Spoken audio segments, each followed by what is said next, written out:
I am the Tofu Golem. Please enjoy the video. In this video, I will explain how to change your VW Passat low beam bulb. Before we begin, gather your essential tools. You will need a flathead screwdriver and a new H7 bulb. Always ensure your car is completely off and cool to the touch. Consulting your owner's manual for specific bulb types and safety precautions is also a smart first step. Let's get started. Now let's access the bulb. For many VW Passat models, you can reach the low beam bulb from behind the headlight assembly. You might need to remove a plastic cover or an access panel. Gently unclip or unscrew these components to reveal the bulb housing. Once exposed, carefully disconnect the electrical connector from the old bulb. This usually involves pressing a small tab and pulling.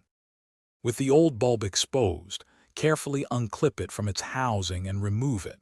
Remember to handle the new H7 bulb by its base, avoiding contact with the glass.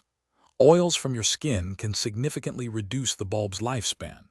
Insert the new bulb firmly into place, ensuring it's seated correctly.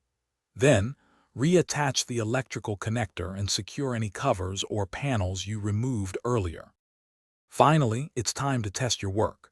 Turn on your car and switch on the headlights to confirm the new low beam bulb is functioning correctly. Make sure all covers, panels, and clips are securely reattached to prevent any issues. You've successfully changed your VW Passat low beam bulb.